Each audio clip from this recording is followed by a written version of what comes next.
बताइए मैडम।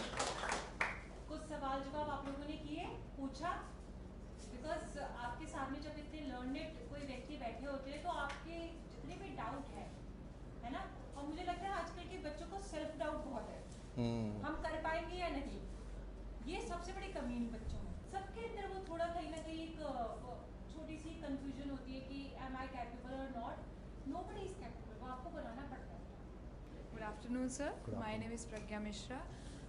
मेरा क्वेश्चन ये है कि मतलब बहुत सारे वर्क्स होते हैं आजकल, जॉब्स होती हैं, बट उसमें मतलब हम जब जर्नलिज्म की लाइन में जा रहे हैं तो मतलब हम लोग को इससे क्या प्रॉफिट या फिर हम लोग को इसका क्या अच्छी चीज़ देखने को मिलेगी, क्या प्रॉफिट होगा जो बाकी जॉब्स में नहीं है और हमें मिलेगा, और सेम चीज़ की हमें क्या एक्स्ट्रा वर्क करना पड़ेगा या क्या इसका डिसएडवांटेज ऐसा कुछ है, मतलब जो दूसरी जॉब्स में है और यहाँ पे नहीं है, ऐसा कुछ? नहीं देखो, जर्नलिज्म एक ऐसा फील्ड है कि इट्स लाइक जैसे एक्टिंग का फील्ड है, तो इसमें कोई आपकी एक पैशन होता है, उसके थ्रू आप इसको करते हैं। दूसरी चीज़ क्या होती है कि इसमें एक रेस्पेक्ट है, और तीसरी चीज़ ये है कि इसमें आपके कॉन्टेक्ट्स बड़े तगड़े बन जाते हैं। अब मैं आपको एक सिंपल सा एक एग्जांपल देता हूँ। मिस्टर अजीत डोभाल हमारे नेशनल सिक्योरिटी एडवाइज़र हैं। अगर आप आम बंदा उनसे जाए मिलने तो शायद वो किसी आईआईटी या आईआईएम का पास आउट होगा, वो नहीं मिल सकता उनसे, चाहे उसने आईआईटी पास कर रखा होगा या आईआईएम पास कर रखा होगा, नहीं मिल सकता। लेकिन एज ए जर्नलिस्ट मेरे पास ये चांस है कि मैं उनसे मिल सकता हूँ, और मैं उनसे मिला और अपनी मम्मी को भी उनसे मिलाया। ऐसे ही बड़ी बड़ी चीज़ें, बड़ी बड़ी पर्सनैलिटीज़ हैं, उनसे आप कांटेक्ट में आते हो और उनसे आप बहुत चीज़ें सीखते हो। तो एक तो रेस्पेक्ट होता है, दूसरा आपके कॉन्टैक्ट्स बड़े अच्छे लोगों से बन जाते हैं, तीसरी कई चीज़ें होती हैं कि आपके काम बड़े आसानी से हो जाते हैं। जैसे मेरा पासपोर्ट रिन्यू कराना था तो मुझे कहीं जाना नहीं पड़ा, मैंने बस फ़ोन किया और मेरा पासपोर्ट आके रिन्यू भी हो गया। पुलिस वाला घर पे आया, उसने बोला अच्छा मैंने आपका वेरिफिकेशन कर दिया, बस आप साइन कर दो, ये कर दो।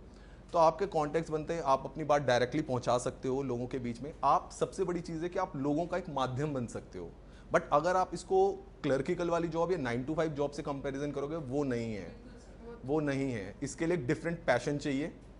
मैं आपको बताऊं, मैंने इतने साल ना स्पोर्ट जर्नलिज्म किया, मैं सच बता रहा हूं, मुझे कभी लगा ही नहीं कि मैंने जॉब की।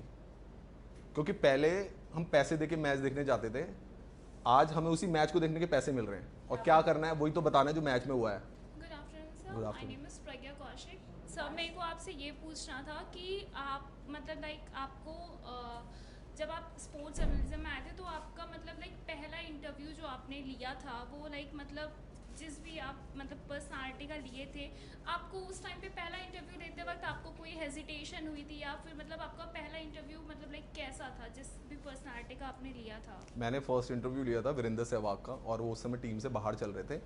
तो एक्चुअल में क्या था कि जब मैं ये इंटरव्यूज़ कर रहा था ना, उससे पहले ना मैंने प्रोसेस शुरू कर दी थी।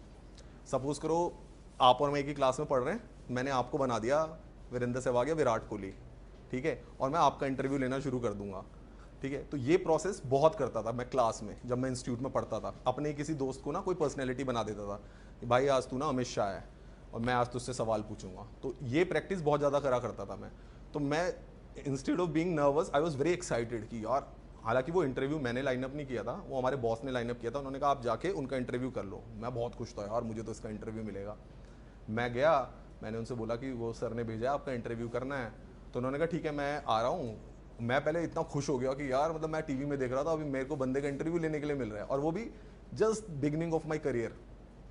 तो 1 महीना ही हुआ होगा उस समय मेरी जॉब को, उन्होंने भेजा मेरे को। मैं वो आया तैयार व्यार होके, कह रहा हाँ जी पूछो। तो मैं उतनी देर में, जब वो प्रोसेस थी, मैं जब गाड़ी में मतलब ऑफिस से स्टेडियम तक आ रहा था ना, अपने दिमाग में इंट्रो प्रिपेयर कर रहा था।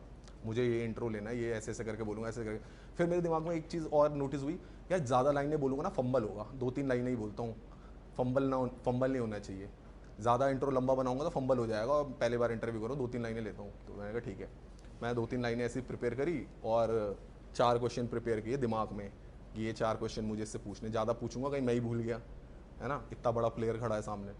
मैं गया, मैंने स्टार्टिंग की कि ये है, और फिर उससे सवाल पूछने शुरू किए। वो भी कोऑपरेटिव था, उसने भी जवाब आप दिए, थैंक यू वेरी मच। तो 4-5 मिनट का इंटरव्यू हुआ, बस